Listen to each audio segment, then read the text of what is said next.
আমরা এখন আনুষ্ঠানিকভাবে আমরা এখন শাহাদা পাঠ করব ইনশাআল্লাহ।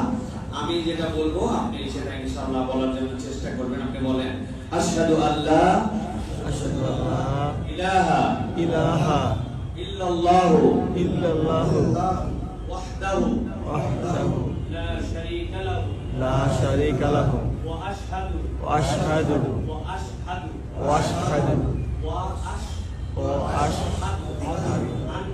আন্না মুহাম্মাদান আবদুহু ওয়া রাসূলুহু। আমি সাক্ষ্য দিচ্ছি যে আল্লাহ ছাড়া কোনো ইলাহ নাই, মালিক নাই। মুহাম্মদ সাল্লাল্লাহু আলাইহি সাল্লাম সাক্ষ্য দিচ্ছি যে তার রাসূল এবং বান্দা। আলহামদুলিল্লাহ।